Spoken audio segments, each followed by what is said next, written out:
The chains were cold against my wrists, but colder still was the silence of the court as I was led across the marble tiles, my boots scuffing the blood that had not yet dried from the morning's executions. The palace had changed in the years I'd been gone. Less gold, more shadow, but the throne was still the same. And so was she. Queen Morgana. Her silhouette sat draped in black and crimson, a crown of bone-thin silver resting atop a cascade of ink-dark hair. From across the great hall, I saw her eyes, sharp as ever, glinting not with malice, but with something far more dangerous. Memory. I should have looked away. I didn't. They dragged me until I stood on the raised stone dais, beneath the high arch of the executioner's blade, facing the court that once whispered my name like a promise. Now it was a curse. Isolde of Cairdraken, the herald called, voice echoing off stone. You stand accused of high treason against the crown. Do you have any last words before sentence is carried out? Last words. I had plenty. None that wouldn't get me killed twice over. My gaze never left hers. Morgana hadn't moved. She hadn't blinked. Her hands gripped the carved arms of her throne with a tension I remembered too well, fingers digging into it like they once had into my hips, my skin, my soul. No one in the court breathed. The silence was a blade in itself. I stepped forward. The guards twitched. I spoke. Your Majesty. My voice was hoarse, ruined by weeks in the dungeons, but it still made her flinch. Do you remember the night behind the library doors? A collective inhale. Nobles shifting, whispering. But Morgana's stare didn't falter. Her lips parted, just slightly. Enough. Enough to know she did remember. The first time I touched her had been beneath a storm, thunder outside, a fire inside. She had tasted like honey and fury. I had never begged for anything in my life until I begged her to run away with me. She had kissed me instead. And now I stood before her, a traitor, a prisoner, a ghost of everything we once were. The executioner stepped forward, face hidden behind a black veil. He held the blade like a priest would a relic. My knees were forced onto the cold stone, head bowed. I waited for the steel. I expected the end. Instead, I heard footsteps. One pair. Slow. Steady. The court parted like a wound. Morgana, descending from her throne. Each step echoed like a heartbeat. She stopped before me. I looked up, and the ache in her eyes nearly broke me more than the blade ever could. Isolde, she said, and the entire court stiffened. You betrayed me. I didn't answer. She reached for me. Her hand, soft, trembling, touched my face. The same hand that had signed my death. The same hand that once cupped my cheek in the dark, whispering my name like a prayer. I thought she might slap me. I thought she might weep. But then she leaned down, closer. Her lips brushed mine, then pressed. And the world shattered. I heard gasps, the clatter of armor, someone choking on wine. But none of it mattered. Her mouth was fire and regret, and every night we never had. She kissed me like it was the first time again. She kissed me like it would be the last. And when she pulled away, her whisper scorched my ear. There's still time. Then she turned to the executioner. Lower the blade, she ordered. Now. Chaos erupted. Nobles screaming. Advisors protesting. But her voice cut through them all. The queen has spoken. And I knew, in that moment, that nothing would be the same. That kiss wasn't just a farewell. It was a declaration. A war cry. And maybe a beginning. The corridor was silent, but my blood was not. It roared in my ears as I was dragged through hidden passageways deep beneath the palace. A palace I once roamed freely, a fortress that now felt like a grave with velvet walls. The guards didn't speak. They gripped my arms like they wanted to erase me with their fingers, like the mere act of touching me could absolve them of their fear of the queen's wrath. Because that's what it was now. Fear. Not loyalty. Not duty. Just fear. The kind that clung to the walls after a storm, thick and trembling. They didn't understand why I was still breathing. Neither did I. But her kiss still lingered on my lips, haunting and tender and cruel. I could still feel the tremor in her hand as she touched me, the tremor she'd hidden from the entire world. Not from me. Never from me. They brought me not to a cell, but to her chambers. I recognized them before the door opened, before the scent of my past hit me like a blade to the chest. Lavender and ash. I remembered lying in her bed, fingers tangled in her hair, while outside the snow piled up against the windows. I remembered her laughter. Real, breathless, rare. She had only ever laughed like that with me. The guard shoved me inside and closed the door behind me. I didn't fall. I wouldn't give them the satisfaction. The room was dim, but not dark. Candles lined the carved stone walls, casting flickering shadows across the silk-draped bed, the ancient fireplace, the high mirror that had once reflected her body pressed against mine. She was already there, standing with her back to me, hands gripping the edge of the window frame, her shoulders taut as a drawn bowstring. She didn't turn. "They want your head," she said quietly. Her voice was different here. Softer. Older. "They want mine now, too." I said nothing. There was too much to say. Too many years between the last time and this. She finally turned, and the sight of her almost undid me. She looked exhausted. Regal. Yes, always regal.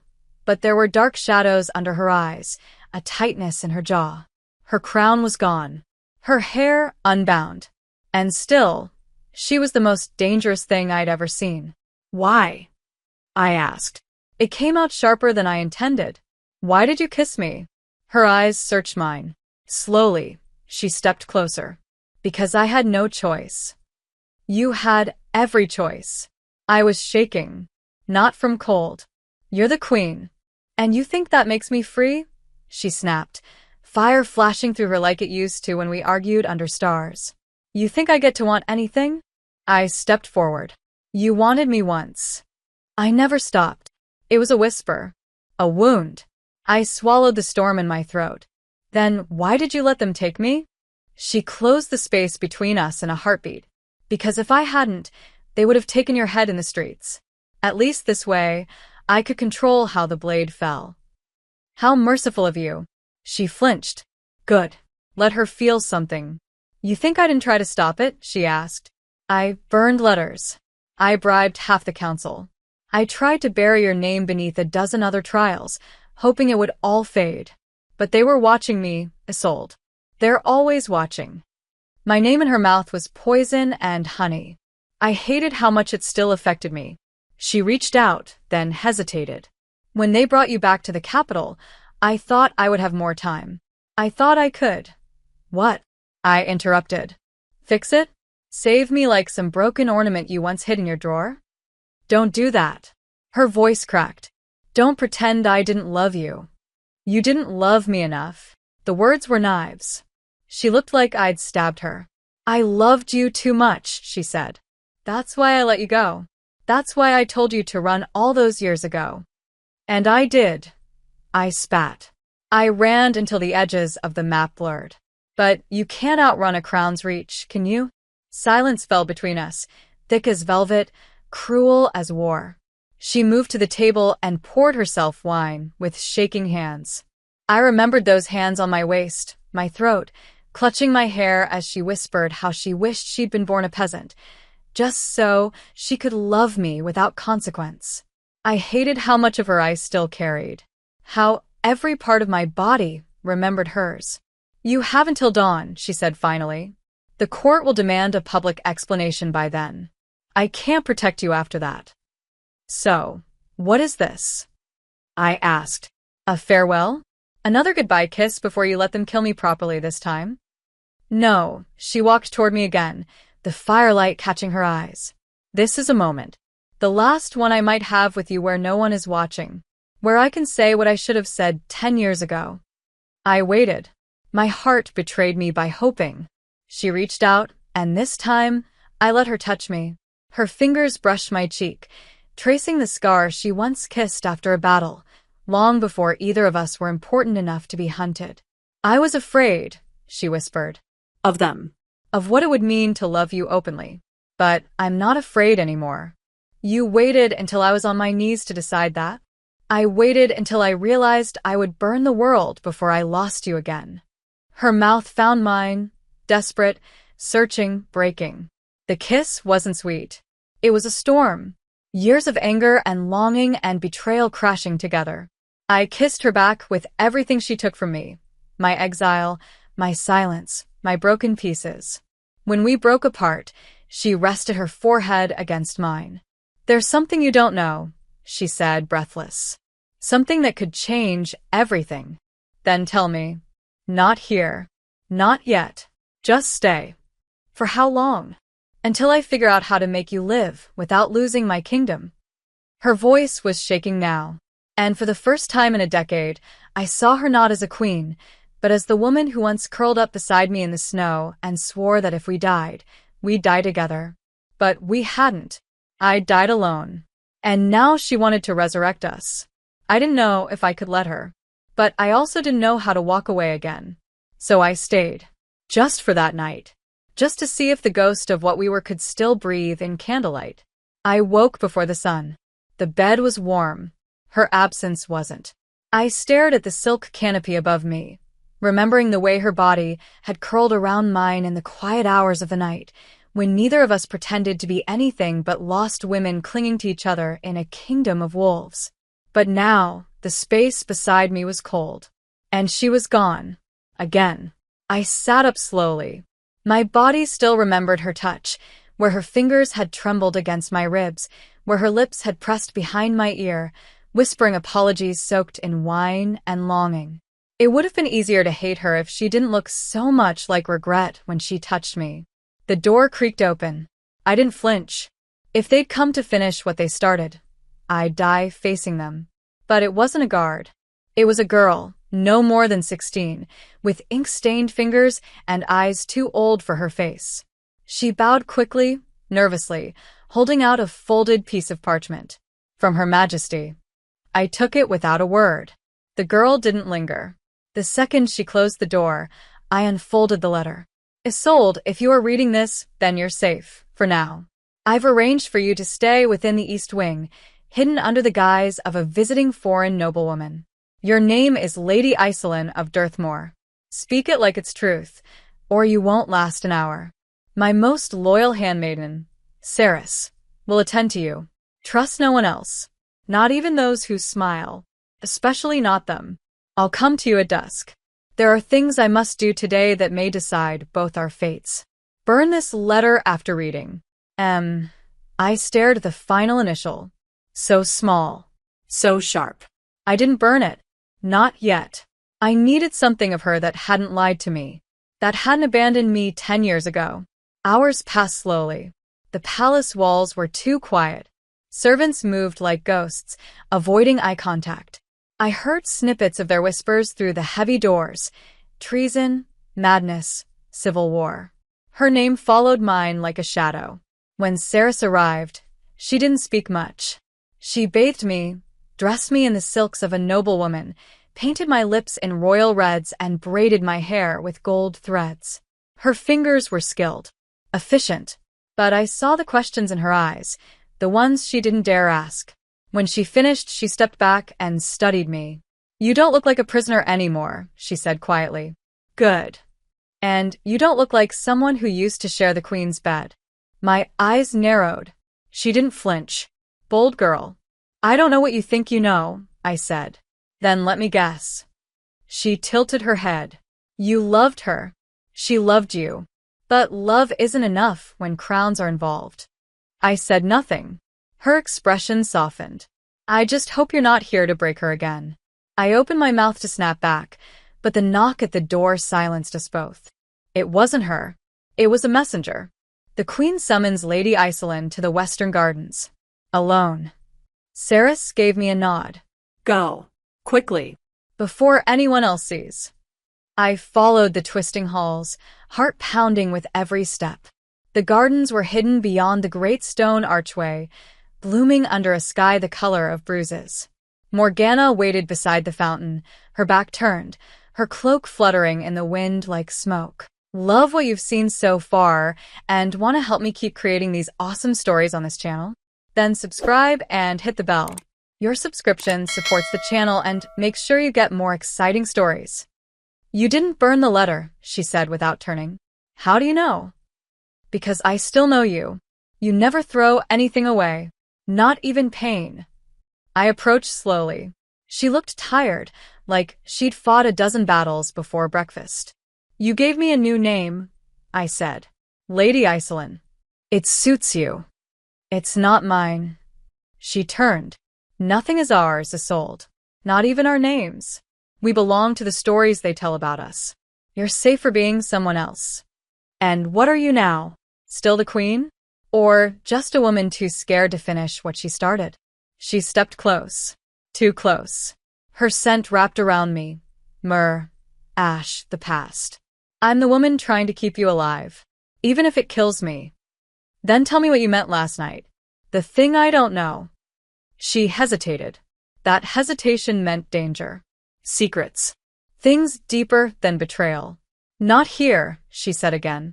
There are ears in the walls. Eyes in the trees. But I'm trying to find a way to bring it all into the light. Whatever it is, I said, voice low. If it has anything to do with why they really want me dead, why you hesitated for years, then I deserve to know. You do, she said softly. But truth is a blade. Once drawn, it cuts everything. So cut me. Her breath caught. Her fingers brushed mine, not holding, just touching. Do you still dream about that night in the library? She asked. You know I do. Her eyes closed. I kept the key. And I kept the scar. She opened her mouth to speak, but a scream cut through the air. Both our heads turned. Guards were sprinting across the outer wall, shouting orders. Stay here, Morgana commanded. Don't move. I'm not yours to command anymore, I said. But she was already gone. I followed. Of course I did. Through ivy-covered archways and shattered statues, into the eastern wing, where smoke now poured from the side of the palace. I caught glimpses of chaos. Overturned chairs, a woman sobbing, a noble with blood on his collar. And then I saw the council chamber. Doors thrown open. Inside, a circle of power shattered. The council had been attacked. 3 members dead. 1 missing. And etched onto the table in blood. The throne bleeds. Morgana arrived seconds after me. Her eyes met mine. This wasn't just rebellion, I said. This was a warning. She nodded slowly. They know you're alive. They always did. No, she whispered, voice shaking. They know why you're alive. And just like that, the fragile world she built to protect us both began to splinter. Not from the outside, but from the rot within. The palace had never been this quiet. Not even during war. Not even the day the old king died with poison in his cup and a dagger in his ribs. This silence was heavier. A silence that held its breath, waiting to see who would fall next. I wasn't supposed to be out of my room. Morgana had ordered me to stay hidden until she could contain the aftermath of the council attack. But I was never good at following orders. Not hers. Not anyone's. And especially not when I could feel the whole castle watching me, like it already knew my face, no matter what name I wore. Lady Iselin. What a joke. I was no noblewoman. I was a sword wrapped in skin, a wound they thought had closed. I moved through the eastern halls in a borrowed dress, my dagger strapped beneath layers of silk. The hem kissed the floor, but I walked like a soldier, silent, sharp, ready. I passed servants who averted their eyes, guards who narrowed theirs, and portraits of rulers long dead, their frames cracked by time and secrets. I didn't know where I was going. I only knew I needed answers. And Morgana wasn't giving them. I turned a corner and froze. There she was, standing alone in the old chapel, bathed in the soft blue light of the stained glass. She didn't hear me approach. Her head was bowed, one hand resting on the cold altar, the other clutching something I couldn't see. She looked small in that moment. Not a queen. Just a woman carrying too much. I stepped inside. The door creaked behind me. She turned sharply, eyes wide, but then softened when she saw me. You shouldn't be here, she said. Neither should you, I replied. She exhaled. I needed quiet. And I need the truth." She hesitated, then tucked the object she was holding into her cloak. "It's not time." "You keep saying that, because it's true." I walked toward her slowly. "What happened to the council?" They were silenced. Her voice was bitter. "3 men who stood in my way. Dead now. 1 missing. And no one is willing to name names. It wasn't rebellion. It was cleansing. So they're coming for you." "No," she said. "They're coming for you." I stopped. "Me? Don't you see it, Isolde? You've become a symbol. The moment I spared you, the moment I kissed you in front of the court, you exposed yourself. I chose you." Her voice cracked. "And now they'll do anything to make me regret it." My heart twisted. I hated how easily she still broke through my armor.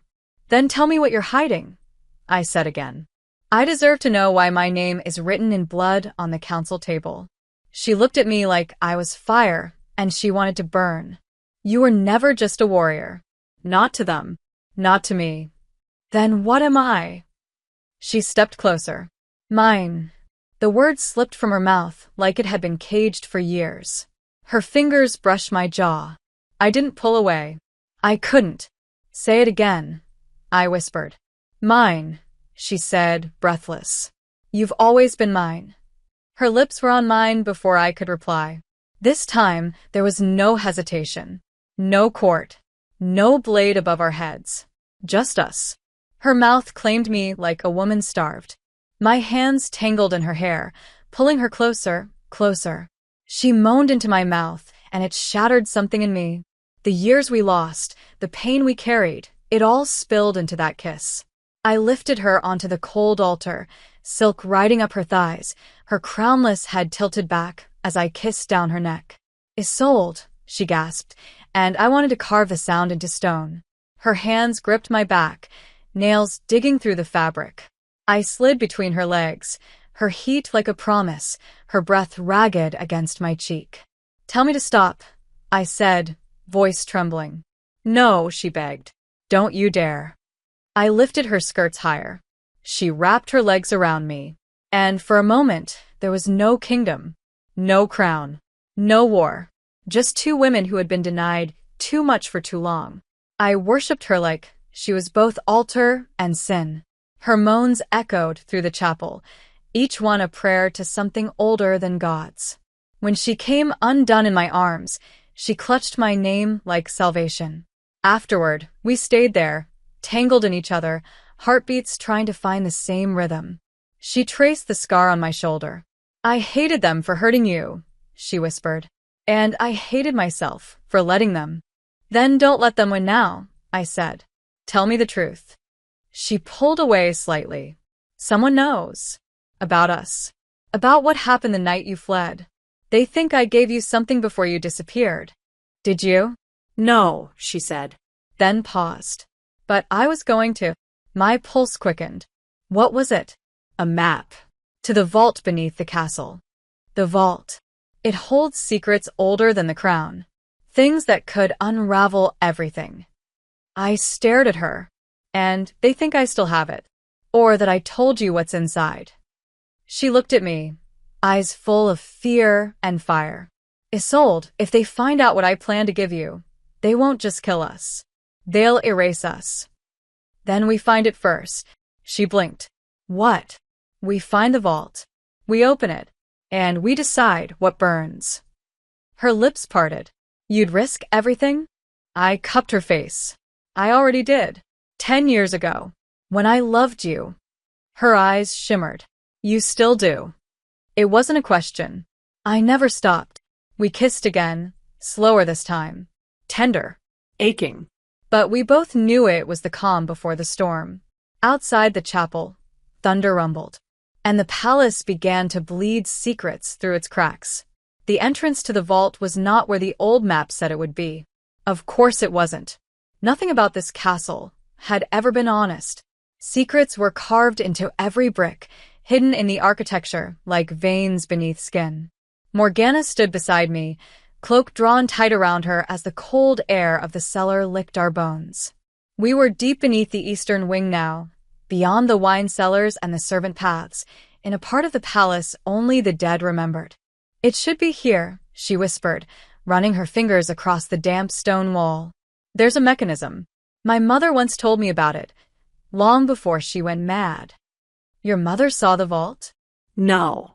"She only dreamed of it. But dreams have power in this place." I stared at her, wondering how much of her life had been shaped by ghosts. "And if we find it," I asked, "what happens then?" She turned to me, eyes wide. "We find out what was buried to protect the crown. And maybe why they fear you so much. You still haven't told me what's inside." "Because I don't know." "But you were willing to give it to me?" "I was willing to give you everything." I looked away. Her words were blades, beautiful, sharp, impossible to hold without bleeding. I pressed my palm against the wall, searching for irregularities. My fingers found a crack too clean, too intentional. I followed it down, then up, then across, until it traced the shape of a circle. "Here," I said.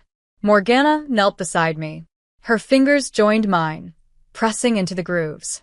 A click echoed through the dark. Then another. The stone groaned, shifted, and a narrow door opened inward, revealing a staircase descending into deeper blackness. "Gods," she breathed. "How long has this been hidden?" "Long enough for no one to remember," I said. "But someone always remembers," came a voice from behind us. We spun. And there, standing in the shadows with a torch in hand, was the last person I expected to see. Elira, commander of the Royal Guard, and once my closest friend. Before everything, before betrayal, before exile, her armor gleamed even in the darkness, her eyes fixed on me with something between rage and heartbreak. "So it's true," she said. "You're alive." "That depends on your definition," I replied. "What are you doing here?" Morgana demanded. Elira's eyes flicked to her. "I follow my queen, even when she walks toward ruin." "Then you're not here to kill me?" I asked. "Not yet." She stepped closer, torchlight dancing across her scarred face. "But I am here to find out why you're worth more than a kingdom." "She's not," Morgana said. "She's worth more than the lie this kingdom was built on." "And what lie is that?" Elira asked. Morgana looked at me. I nodded. She turned back to Elira. "That the crown protects the people. That our power comes from divine right. It doesn't. It comes from blood, ancient, cursed, and buried beneath this palace." Elira hesitated. Then slowly she nodded. "Then I go with you." "You trust us now?" I asked. "I don't trust either of you," she said. "But I want the truth more than I want your head." We descended. The stairs were narrow and slick, the air thick with rot and magic. I felt it in my teeth, in my bones. The vault wasn't just a room. It was something alive. The stairs ended in a circular chamber carved from obsidian stone, glowing faintly with runes that pulsed under our feet. In the center, a pedestal, and on it a single sealed box. Morgana stepped forward, trembling. "This is it." "Open it," I said. Her fingers hovered above the lock. Then she pulled back. "It needs blood." I frowned. "Whose?" "Royal," she said. "Or mine," I finished. "Why?" She met my eyes. "Because the bloodline isn't what you think." I didn't hesitate. I drew my dagger and sliced my palm. The blood dripped onto the box. The runes flared. The lock clicked. The box opened. Inside, a single scroll, wrapped in velvet, sealed with a symbol I'd only ever seen once, on the ring Morgana wore when we first kissed behind the library doors. She reached in and took it, hands shaking. She broke the seal, unrolled it, read, and went silent. "What is it?" I asked. Her voice was hoarse. "A list of names." "What names?" "Bloodlines, hidden heirs, exiled witches, and one name marked in red." She looked up. "Yours." My heart stopped. "What?" "Isolde of Caer Draken," she whispered. "Daughter of Nymeria the Lost. Last of the Blood Mage line. The true heir to the old throne." I staggered back. No, it's why they feared you. Why they hunted you. Not because you betrayed the crown, but because you are the crown. A threat to its lie. I laughed. A broken, bitter thing. So, this was never about love. No, she said. It was always about love. But also power. And fear. And the kind of blood that burns kingdoms to the ground. Elira stepped forward. What now? Now, Morgana said, we hide the scroll. And we make a choice. What choice? I asked. Whether to keep running from who you are or become her. Silence filled the chamber. And in that silence, I felt it, the shift. The moment when everything before turned into everything after. I was no longer a traitor. I was a threat. A legacy. A storm waiting to be unleashed. Morgana looked at me with both reverence and longing. If they find this out, they'll kill us both, I finished. Then we don't let them, she whispered. Her hand found mine. And for the first time, we stood not as queen and warrior, not as broken lovers, but as two women standing on the edge of the world, ready to set fire to everything that tried to silence them. The invitations had already been sent before we returned from the vault. The timing wasn't a coincidence. Nothing in the court ever was. A royal masquerade ball to commemorate the late council members. A gesture of grief wrapped in gold and silk and poison wine. A celebration dressed like mourning. Morgana didn't cancel it. We need them distracted, she told me, pacing across her chambers. If the court sees me smiling, they'll lower their guard. They'll believe everything is under control. And is it? I asked. No, her voice was sharp. But it needs to look like it is. I stood by the fire, my palms still wrapped in bloodied linen from the vault. Every time I looked down at it, I remembered what I was. Not a soldier. Not a traitor. A living weapon carved from an extinct line. A flame they tried to smother. Now burning again. You want me to be there? I said. It wasn't a question. She nodded. Under a mask. As Lady Iselin. No one must suspect you're anything else. Then why bring me at all? Because if something goes wrong, I want you close. I crossed the room to her. You mean if someone tries to kill you? I mean if someone tries to kill you. Her hands gripped mine. This isn't just a political game anymore, Isolde. You are the game. And every player at that ball will be watching.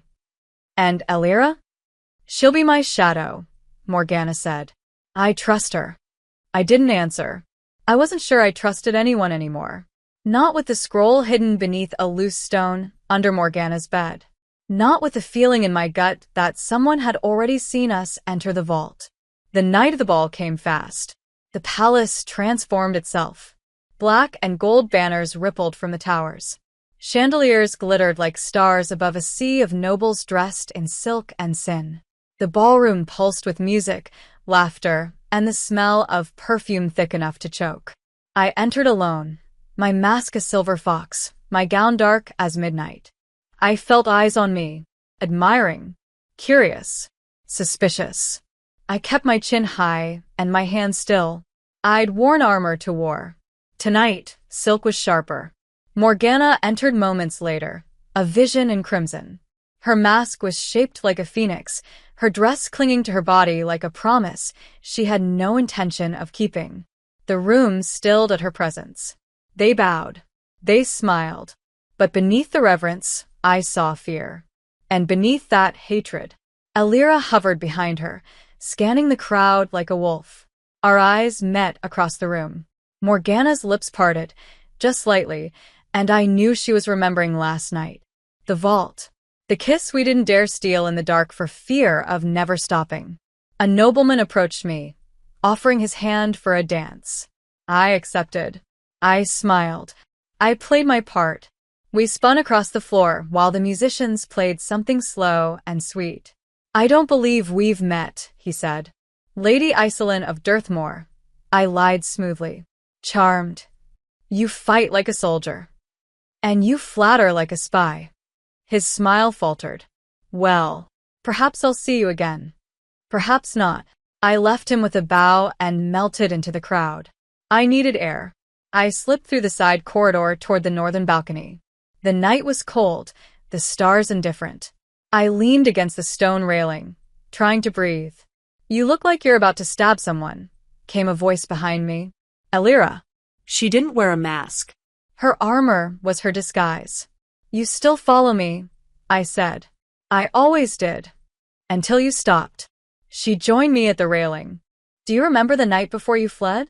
"I remember everything. I asked you to take me with you, and I said no. Because of her." I met her gaze. "Yes." Silence.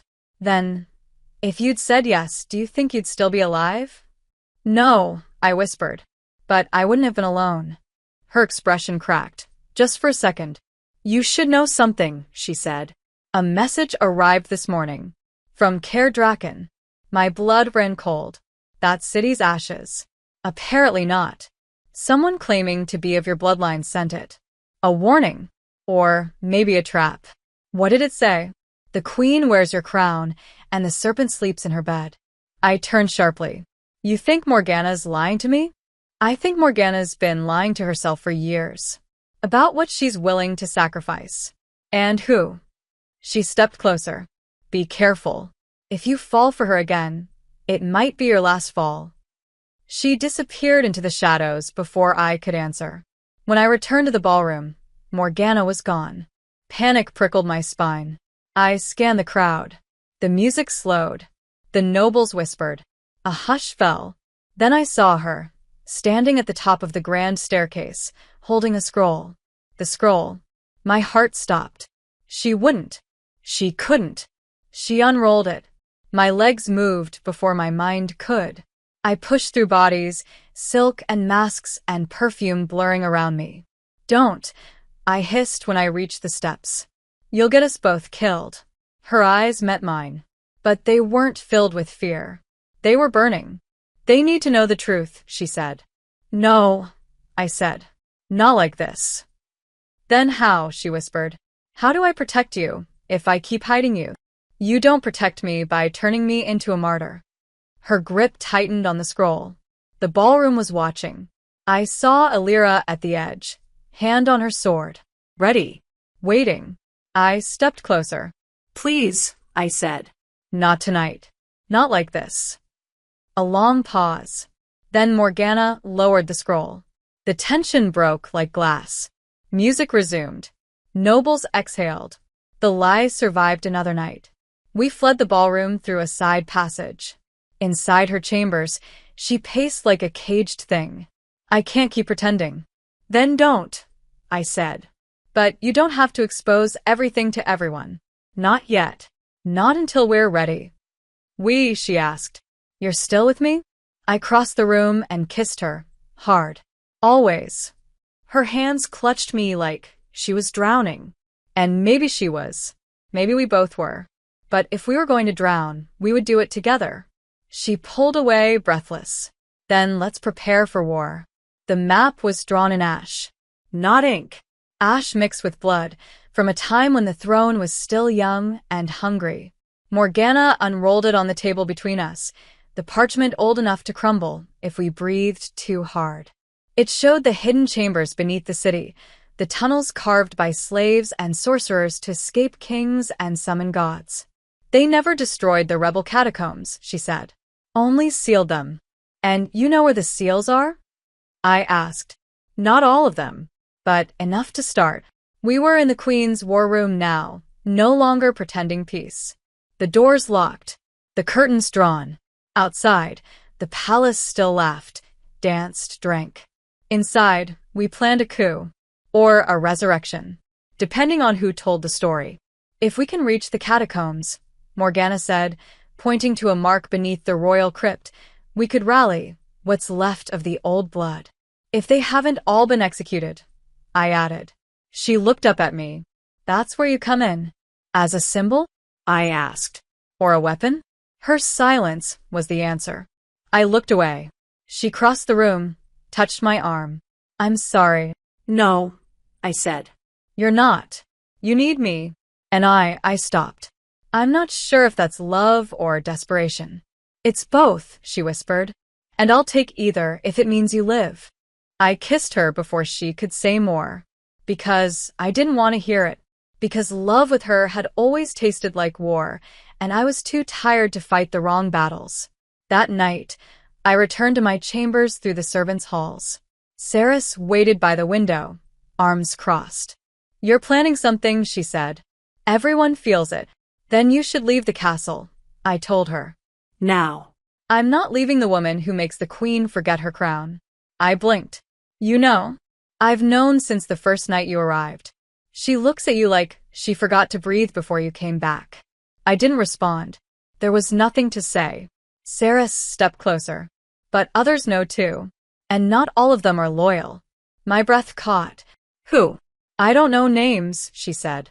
But someone is feeding information to the High Priestess. The High Priestess is dead. Her order isn't. A cold knot formed in my stomach. They'll come for the scroll. No, Saris said. They'll come for her. To silence the crown before it dares speak truth. I was already moving. I reached Morgana's chambers just before dawn.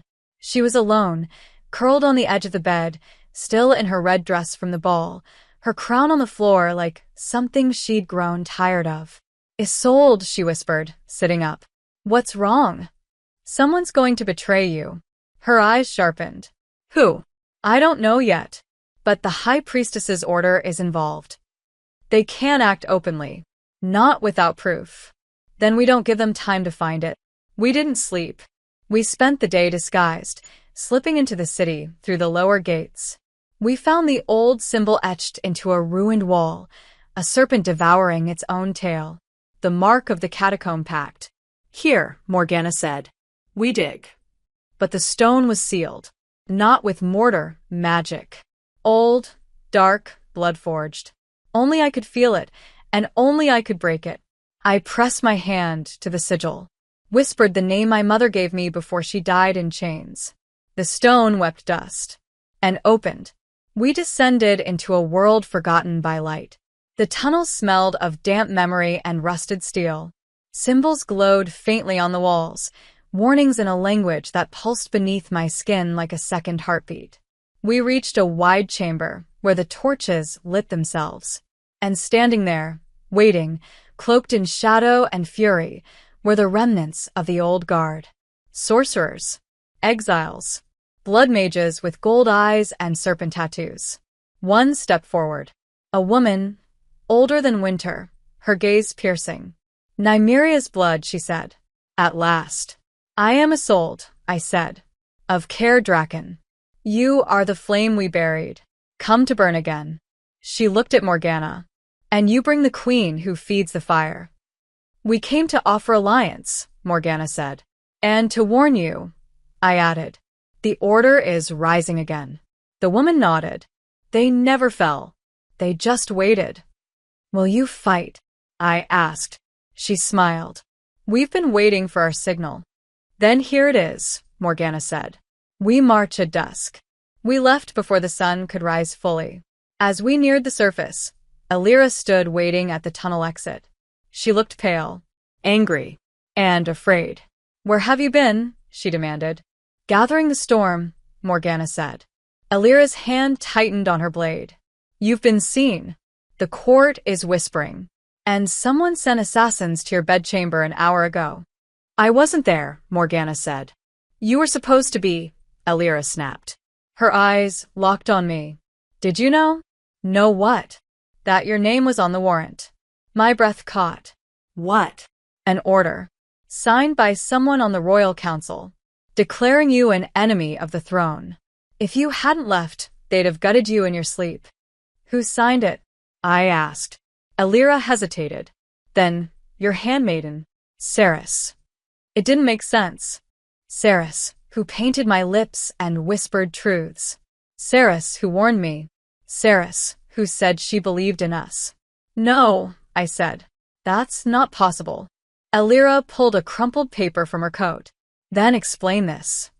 I read it, recognized her handwriting, the curve of her letters, the betrayal hidden in careful lines. I staggered back. Morgana caught me. She played us, I whispered. She played me. Alira's face was stone. She was never yours. She served something older. Something darker. The order, Morgana said. They got to her. My jaw clenched. Then they'll regret it. We returned to the palace under darkness and found blood on the floor. Servants sobbing. Guards dead. Ceres was gone. Her chamber empty. A single note left behind, written in the same ink as her betrayal. The serpent awakens. The queen must bleed. Morgana read it in silence, then burned it with a whisper. I stood in the smoke, my body cold, my heart colder. This is war, I said. Morgana looked at me. No. This is the beginning of it. Her hand found mine, and I won't survive it without you. I pressed my forehead to hers. Then we don't survive. We win. The explosion shook the east wing just before dawn. I had been awake already, blade in hand, pulse in my throat, pacing Morgana's chambers like an animal in a cage. I hadn't slept since the letter, since Ceres vanished like a ghost slipping back into the dark that made her. I wanted blood, but I had no one to bury my blade in. Not yet. Until the walls cracked, until the fire kissed the stone, until the queen's bedchamber lit up in orange and smoke. Move, I screamed, dragging Morgana from the sheets, shielding her with my body as debris rained from the ceiling. She coughed, dazed, half-naked, the crown nowhere in sight. Her eyes burned, not from ash, but fury. They tried again, she rasped. Not just tried, I said, helping her to her feet. They knew exactly where to strike. Someone told them, someone inside. Ceres? Or someone worse. We stumbled through the ruined corridor, smoke curling like fingers against our skin. Guards swarmed the hall, some already dead, others shouting orders that were swallowed by the chaos. Alira appeared through the haze, sword drawn, hair soaked in blood, some hers, most not. The council's chamber is burning, she shouted. They're calling it an accident. It's a message, Morgana snapped. They want me afraid. Cornered. Are you? I asked. Her jaw clenched. No. I'm done being afraid. We escaped through the servant tunnels beneath the kitchens, same as we had so many nights before, but never like this. Never as fugitives in our own kingdom. The path to the West Tower was clear. The air colder there, untouched by fire. Morgana leaned against the stone, catching her breath. Her face was ash-streaked, wild, furious. I couldn't look at her without wanting to kiss or kill something. They'll try again, she said. They won't stop until my head's on the floor and yours beside it. Then we don't wait, I said. We strike first. She met my gaze. You're not just saying that because you're angry? I'm always angry, I said. But now I'm also ready. To kill. To lead. She looked at me like she was seeing something old in me, something buried, something hers. And if I ask you to leave, I wouldn't. Even now. Especially now. The door opened behind us. Alira stepped in. They're rounding up the palace staff. Every servant, every scribe. Interrogations have begun. And Ceres? Morgana asked. Gone. Alira hesitated. But I found something. She handed me a ring. Plain. Silver. Cold. She dropped it outside the apothecary. Morgana took it. It's not hers. No, Alira said. It's yours. Morgana's hand froze. I gave this to my sister. My blood went cold. You have a sister? Had, she corrected. She died during the rebellion. Or so I was told. What was her name? Alira answered for her. Lillian. Morgana stared at the ring. She wasn't strong. She hated the court, hated the crown. She left when she was 15. Vanished. What if she didn't vanish? I asked. What if she became something else? Like what? Morgana whispered. I looked at the ring, turned it over. Inside the band was an inscription in the old tongue. Let the serpent be reborn. Morgana sank to the bench. No, Ceres never existed, I said. She's Lillian. She was inside the palace all this time. watching, waiting. Elira stepped forward. And now she's ready. To kill me? Morgana asked.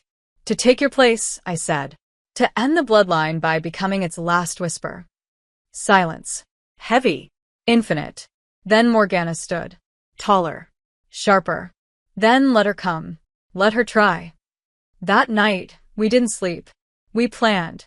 We called the loyal mages from the catacombs. We summoned old generals. We whispered to spies.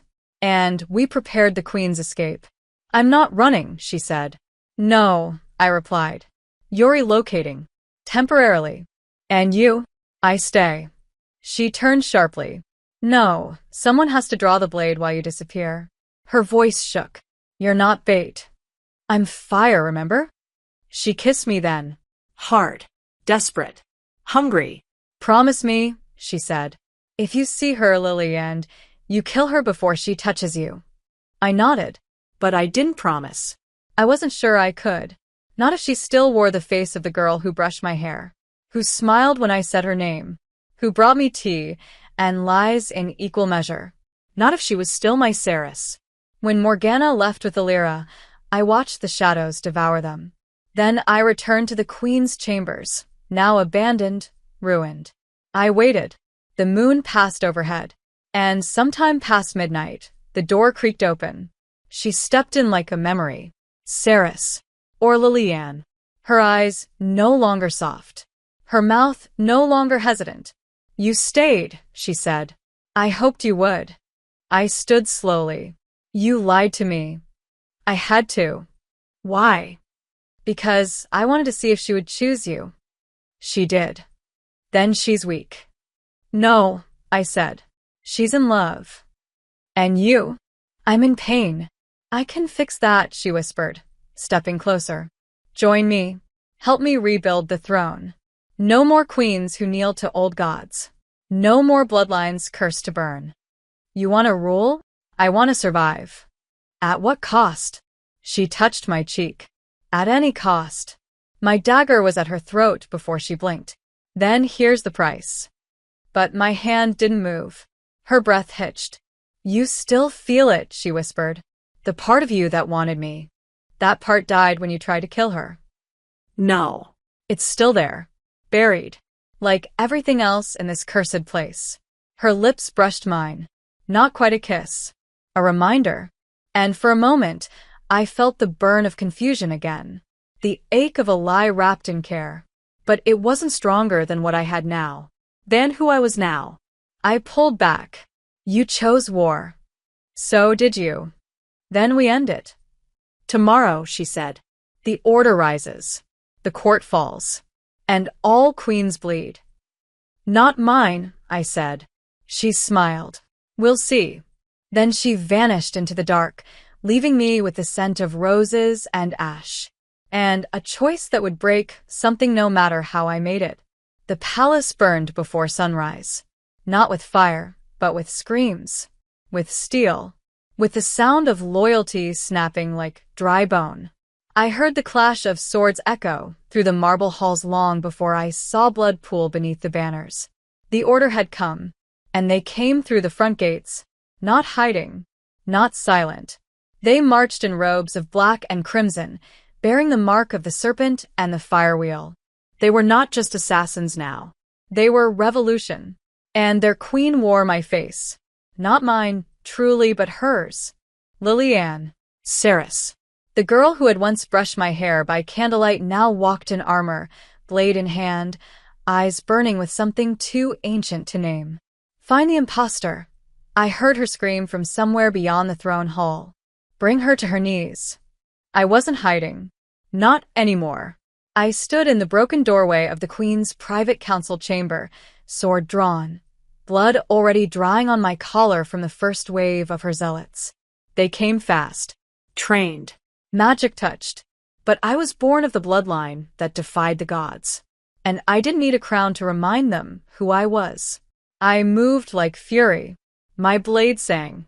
My breath came heavy, but steady. Every name I'd ever been called, traitor, exile, ghost, fell off me like chains. I was a soul. I was Nymeria's last breath. and I was done running. They fell, one after another, until I stood alone again, surrounded by bodies who thought loyalty to the order would save them from a blade that remembered its purpose. A voice behind me. You still fight like you're falling. I turned. Elira stood in the shadows, bruised and bleeding, her armor dented, her left eye swelling shut. And you still flirt like we're not minutes from death, I said. How bad is it? Worse than we feared, she said. They've taken the West Wing. Morgana's name has been torn from the banners. They call Lillian the Serpent Queen now. Where is she? In the throne room. Waiting for you. Alone. No, Elira hesitated. With the High Priestess. I felt the nausea rise. Then it ends tonight. She blocked my path. You shouldn't go alone. I won't be. Morgana's not here, Isolde. But she's coming. And if she doesn't make it in time? I looked her in the eye. Then I'll make them bleed without her. Elira didn't move. You love her that much? Enough to die for her. She reached into her cloak and handed me something small, cold. The Queen's ring. Then take this, she said. If you fall, fall wearing her crown. I took it, slipped it onto my finger, and walked. The hall to the throne room was lined with bodies, some mine, some theirs. The golden doors were open. Light spilled from within, harsh and cold. I stepped inside. The room was quiet. Too quiet. Until I saw her, Lillian, standing at the base of the dais, draped in blood-red silk and leather, hair braided in serpents of silver and black. The crown she wore wasn't Morgana's. It was older, darker. The one hidden in the vaults beneath the crypts, restored by blood and ambition. So, she said. You came. You sent for me. I wanted to give you a chance. I laughed. To kneel? To join me? You tried that already. I didn't kiss you back. Her jaw clenched. You're still so sure of her. Yes. Even now? When she's abandoned her throne, her people, you? She didn't abandon me. She trusted me. Lillian stepped forward. You don't understand what I've done. What I had to become. I watched our mother rot in the tower. I watched my blood spill under Morgana's orders. I was nothing. Until I became this. You became a lie. No, she snarled. I became truth. A queen who kills to survive.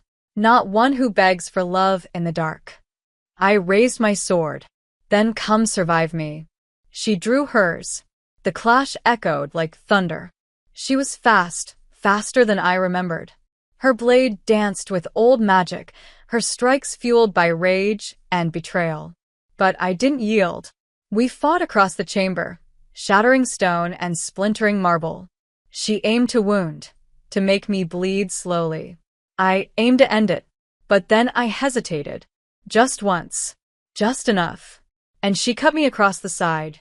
Deep, burning. I staggered, blood soaking the floor. You're not strong enough, she hissed. You never were. I fell to my knees. Then do it, I said. Kill me.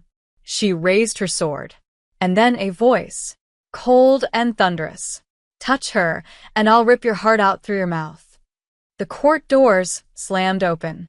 Morgana, drenched in rain, cloak torn, eyes glowing with something that wasn't mercy. Lillian froze. Sister, Morgana said, stepping forward. Still hiding behind borrowed names? Still bleeding for yours? Lillian shot back. I should have drowned you in the cradle. And I should have loved you harder, Morgana said. But you never made it easy. Love doesn't matter anymore, Lillian growled. Only power. Morgana walked to me, helped me up. Then you're not fit to rule. Neither are you. Then let her decide. Morgana looked at me. End it. I stared at Lillian, sword still in my hand. Pain roaring in my ribs. Her eyes weren't soft anymore, but there was something behind them. Regret. Madness.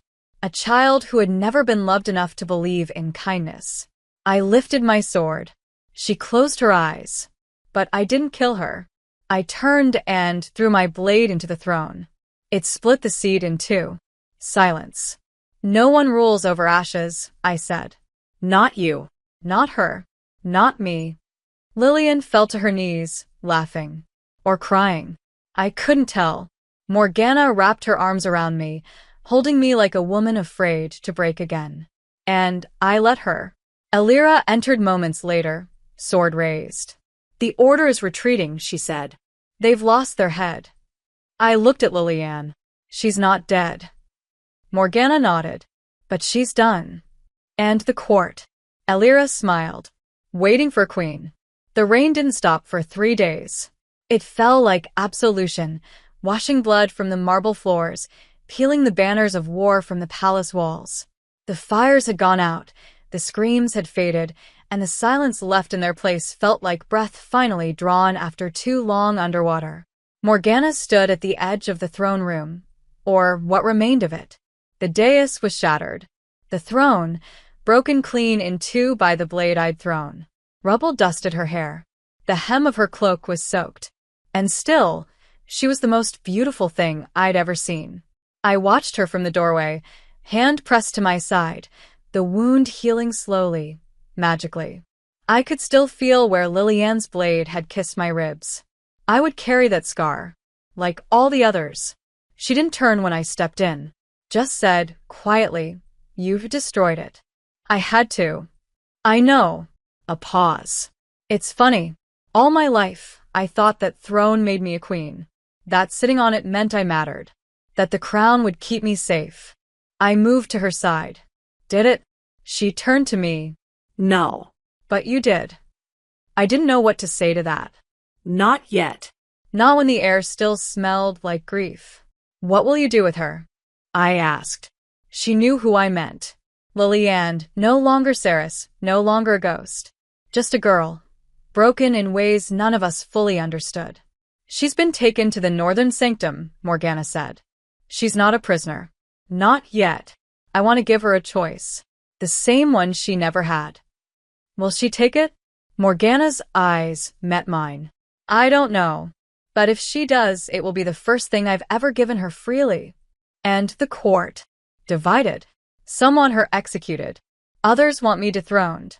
But most, she paused. Most are tired. They want peace. They want something that doesn't bleed every time it breathes. I took her hand.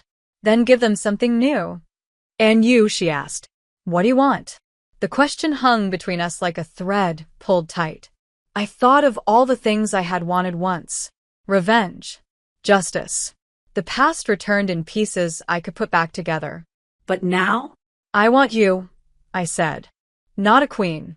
Not a crown. Just you. Whatever pieces are left. She smiled. I'm not whole as souled. Neither am I. But maybe together we make something that is. She reached for my face, her hand trembling slightly. Do you still love me? I never stopped. The kiss wasn't fierce like the ones before.